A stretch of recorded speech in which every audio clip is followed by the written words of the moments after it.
क्या कोई इतना भी अमीर हो सकता है कि अपनी बेटी को ठंड से बचाने के लिए $2 मिलियन जला दे? आखिर उस आदमी की दौलत की सीमा क्या होगी जिसे दुनिया से गए हुए दशकों बीत चुके हैं, लेकिन अब भी उनके द्वारा छुपाई गई दौलत जमीन के नीचे से निकलकर कुछ लोगों को गुपचुप तरीके से मालामाल कर रही है। आखिर कितनी दौलत थी इसके पास? आखिर इस क्रिमिनल ने कैसे इतनी दौलत इकट्ठी कर ली? आइए जानते हैं पाब्लो एस्कोबार के जीवन की अनछुई कहानियां। साल 1992 में पाब्लो एस्कोबार अपनी फैमिली के साथ पुलिस से बचकर भाग रहे थे। पुलिस की टीम उनका पीछा कर रही थी। इस दौरान पाब्लो एस्कोबार अपनी फैमिली के साथ जिस जगह रुके वहां ठंड काफी थी और उनकी बेटी को ठंड लग रही थी।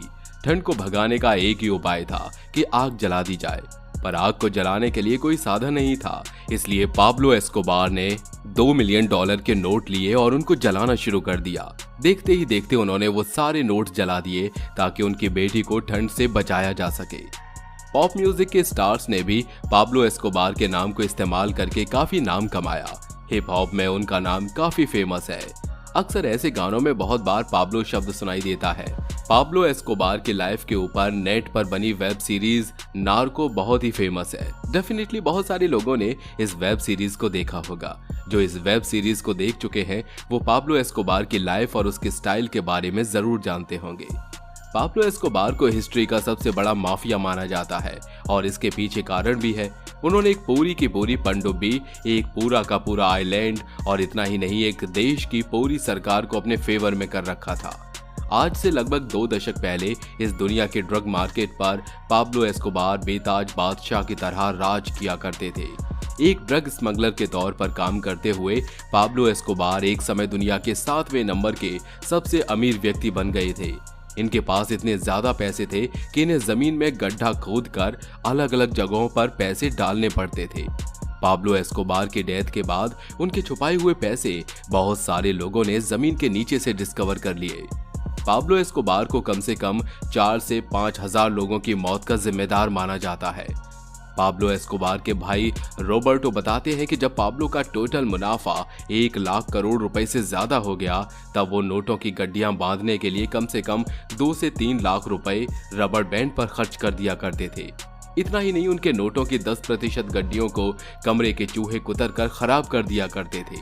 पाब्लो के बारे में कहा जाता है कि उन्होंने अपनी कमाई का लगभग $500 बिलियन कहीं छुपा दिया था, जिसमें से 2022 तक केवल $18 बिलियन ही रिकवर हो पाया है। पाब्लो की पहली प्रॉपर्टी लिक्विड एसेट्स थी, जैसे cloth, car, cloth mention. Pablo Escobar की दूसरी प्रॉपर्टी वो पैसा था जो उसने छुपा कर रखा था। केव में, गड्ढों में, जंगल में, दीवारों में पैसों को छुपा कर रखा गया था। तीसरा एसेट्स बैंक में रखा हुआ पैसा था जो बहुत ही कम क्वांटिटी में था। पाब्लो की डेथ के बाद उनकी फैमिली को जो मिला वो कुछ खास नहीं था। पाब्लो ने अपनी कोई बिल नहीं बनाई थी। कुल मिलाकर एक समय ऐसा भी था कि पाब्लो की फैमिली के लिए जितना भी पैसा था वो रन आउट होता जा रहा था, जबकि पाब्लो वो व्यक्ति था जिसने बिलियंस ऑफ डॉलर कोलंबिया की अलग अलग जगहों पर छुपा कर रखे थे। पाब्लो के काम करने का एक खतरनाक पहलू ये था कि वो अपने पैसों को छुपाने के लिए जिस किसी भी व्यक्ति को पैसे लेकर भेजते थे, जब वो व्यक्ति उस पैसे को किसी सुरक्षित जगह पर छुपा देता था उसके बाद वो उसे मरवा देते थे। नवंबर 1989 को जब पाब्लो एस्कोबार जिंदा थे उस समय एक व्यक्ति को $5.3 मिलियन जमीन के नीचे से मिले। इसके केवल 1 साल बाद एक व्यक्ति ने $26 मिलियन जमीन के नीचे से खोद कर निकाले। इसके साथ ही उसे जमीन के नीचे से 150 किलो सोना भी मिला।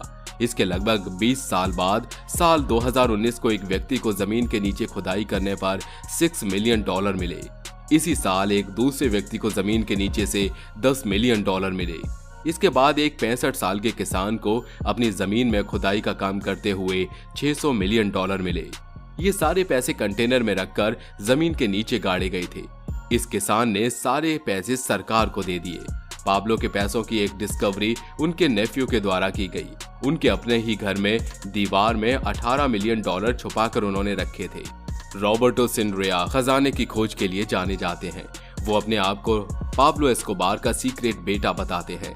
हालांकि इस बारे में पाब्लो ने कभी कोई खुलासा नहीं किया था।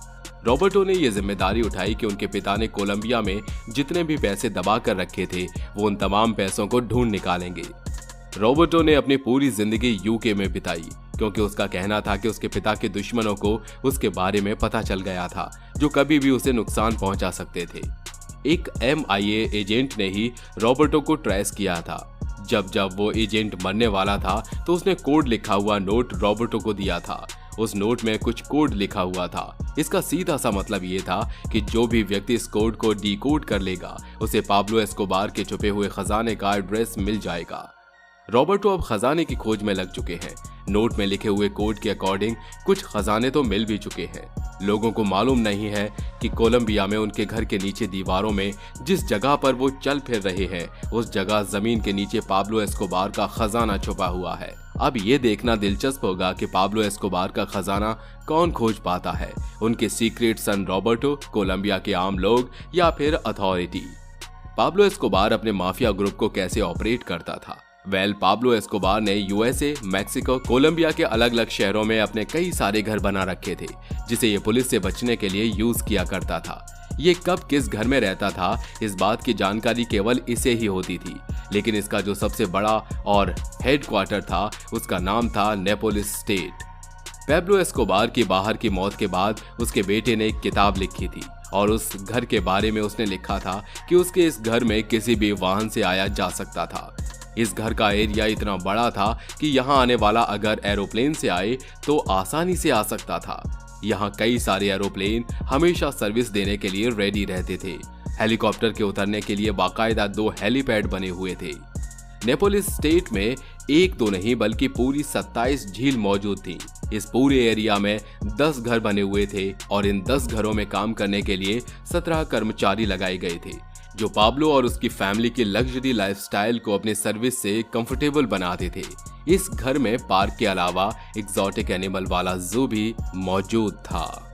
अक्सर लोग अपने घर में कुत्ता या बिल्ली पालते हैं, मगर इन्होंने अपने घर में हिप्पो को पाल रखा था। इन्होंने अपने घर के 3 जू में एलिफेंट, लायन और हिप्पोपोटेमस जैसे जानवरों को गैर कानूनी तरीके से रखा था। जिराफ और दूसरे एनिमल भी यहाँ पर मौजूद थे। इस जू को उसने पब्लिक के लिए खोल रखा था। लोग इसके जू में आते थे और जानवरों को देखने का रोमांच हासिल करते थे। लोगों को इसके लिए बाकायदा फीस देनी होती थी। इस तरह पाब्लो इस जू के जरिए भी पैसे कमा रहा था। इसकी मौत के बाद सरकार ने इसके घर पर कब्जा कर लिया और गैर कानूनी ढंग से रखे गए तमाम जानवरों को उनके नेचुरल क्लाइमेट में भेज दिया गया, लेकिन हिप्पोपोटेमस को यहीं रखा गया। धीरे धीरे उनकी संख्या बढ़ती गई। आज इनकी संख्या करीब 40 से 50 हो गई है। अब ये हिप्पो वहाँ के लोकल लोगों को परेशान भी करने लगे हैं। सरकार से बचने और अपने धंधे को बचाने के लिए इस आदमी ने तमाम हथकंडे अपनाए और उसके लिए उसने पब्लिक के माइंड को डाइवर्ट करते हुए उसे मैनिपुलेट भी किया। उसने लोगों को घर बना कर दिए और लगभग 17 फुटबॉल के मैदान तैयार कराए, जिसमें कोलंबिया के लोग अपना फेवरेट खेल सॉकर खेल सकें। इस तरह पब्लिक के बीच उनकी रेपुटेशन बहुत बेहतरीन बनती चली गई। लोग उसे रॉबिन हुड की तरह देखने लगे, लेकिन वो तो केवल पब्लिक सेंटिमेंट का फायदा उठाकर सरकार से अपने आप को बचाना चाह रहा था। ये दुनिया का इकलौता ऐसा इंसान था जिसकी पर्सनल सिक्योरिटी के लिए कोई फाइटर प्लेन मौजूद रहता था। पाब्लो के घर में उसकी अपनी सर्विस के लिए एयरफोर्स का फाइटर जेट 24 घंटे उसके घर के पास ही खड़ा रहता था। आखिर पाब्लो ने अपने पर्सनल यूज के लिए फाइटर प्लेन कैसे अरेंज किया, ये सोचने वाली बात है। इसके अलावा कई सारी कार भी मौजूद थीं, जिसमें साल 1930 की विंटेज कार कैडिलैक मर्सिडीज 300 पिशेल इसके कलेक्शन में मौजूद थी। इसके अलावा पोर्श 911 जैसी रेयर सुपर कार मौजूद थी। आपको बता दें कि पोर्श 911 मॉडल कार की कंपनी में उस समय केवल 15 यूनिट ही मैन्युफैक्चर किए गए थे। उनमें से एक कार पाब्लो एस्कोबार के पास थी। साल 1949 में पैदा हुए पाब्लो एस्कोबार ने जुर्म की दुनिया में न केवल नाम कमाया बल्कि पैसा भी कमाया। साल 1993 में 44 साल की उम्र में पुलिस ने इस व्यक्ति को एनकाउंटर में मार गिराया। दोस्तों, इस वीडियो के बारे में आपकी क्या राय है, हमें कमेंट बॉक्स में लिखकर जरूर बताइएगा। फिर मिलेंगे एक नई वीडियो में, तब तक के लिए जय हिंद, जय भारत, वंदे मातरम।